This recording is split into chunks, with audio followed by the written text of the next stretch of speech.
Сәлеметсіңдер ме балалар? 4-ші сынып әдебиеттік оқу пәні. 67-ші сабақ құстар әні тақырыбы. Балалар, бүгінгі сабақта мәтінді талдаймыз, шығармашылық жұмыс жасайтын боламыз. Бірінші тапсырма тыңда. Құстардың дауысын тыңда. Қай құстың дауысын таныдың? Олай болса балалар, құстардың дауысын тыңдайық.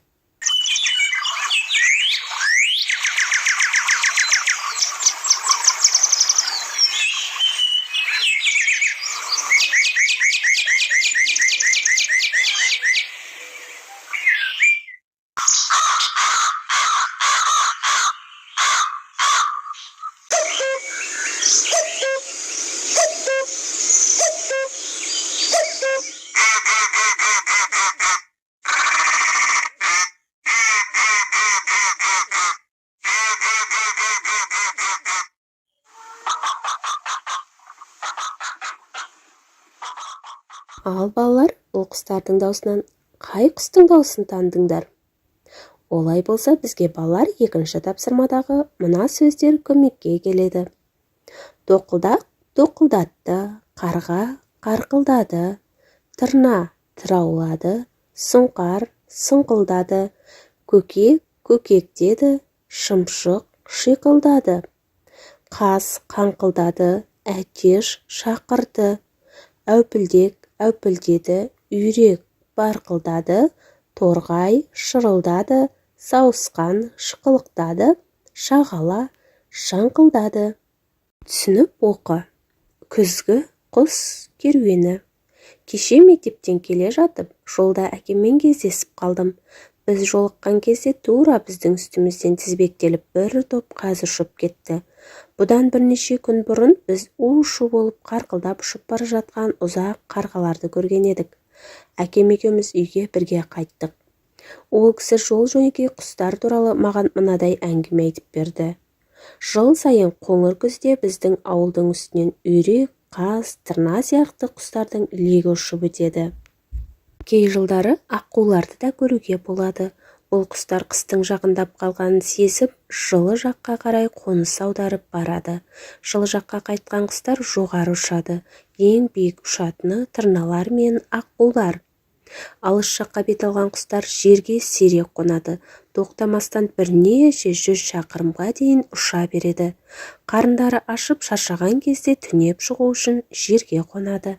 Жылы жаққа кетіп бара жатқан құстар топтасып немесе тізбектеліп көбінесе үшбұрыштанып ұшады. Әр топтың алдында өте тәжірибелі өз жолбасшысы жүреді. Ол жолды жақсы біледі, себебі бұған дейін бұл жолмен талай рет әрі-бері ұшып өткен. Құстардың бір үйірінде мұндай жолбасшы бірнешеу. Олардың міндеті көп.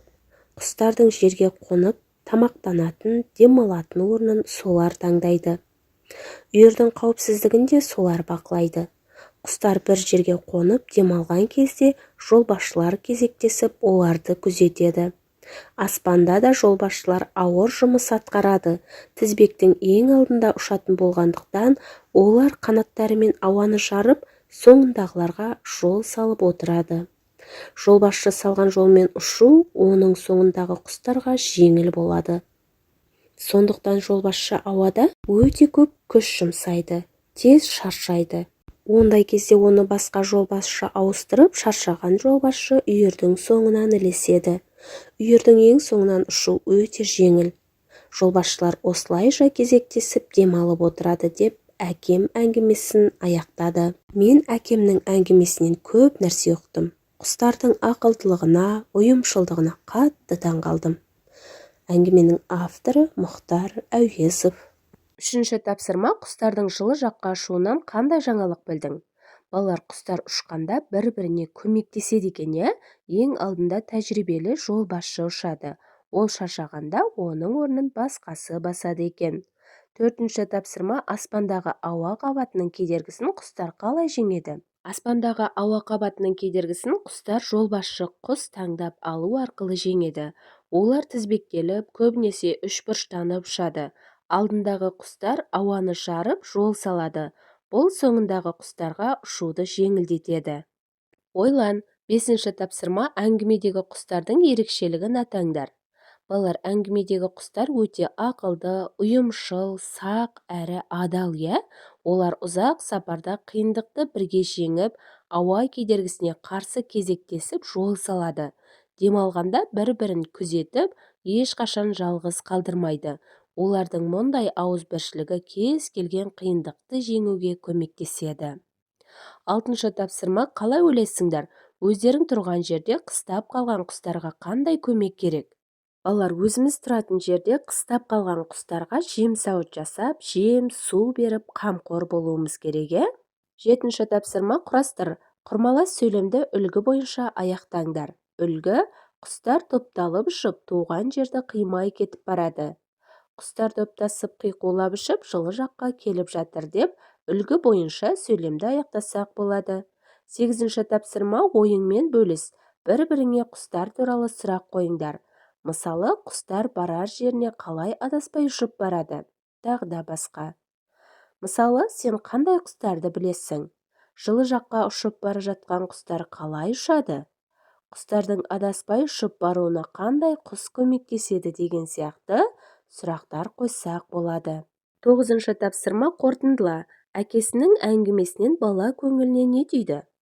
Балалар, бала әкесінің әңгімесінен құстардың өте ақылды әрі ұйымшыл екенін түсінді, е? Ол құстардың ұзақ сапарда бір-біріне қалай көмектесетініне және қиындықты бірге жеңетініне таң қалды. Бұл әңгіме баланың құстарға деген сүйіспеншілігі мен қамқорлығын оятты. Үйге тапсырма, бір құстың атынан күзгі жолдың қиындығын сипаттап хат жаз.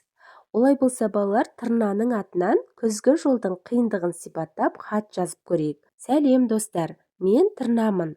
Күз келіп күн суытқанда біз жылы жаққа ұшамыз. Сапарымыз өте қиын, қанатымыз талады, жаңбыр мен жел кедергі жасайды. Бірақ біз топтасып, бір-бірімізге көмектесіп ұшамыз. Алдымыздағы жолбасшы шаршаса, оны басқамыз алмастырып, ауаны жарып, жол саламыз. Осы ұйымшылдықтың арқасында біз діттеген жерімізге жетеміз. Көктемде туған жерімізге міндетті түрде ораламыз. Мінекей балалар, осы сияқты сендер де бір құстың атынан күзгі жолдың қиындығын сипаттап хат жазып көріңдер. Ал балалар, осымен бүгінгі сабағымыз аяқталды. Сендерге барлық тапсырмалар түсінікті болды деген ойдамын. Балалар, келесі жаңа сабақты жіберіп алмау үшін каналға тіркеліп, қоңырауша белгісін басуды ұмытпаңдар. Келесі жаңа сабақта кездескенше сау болыңдар.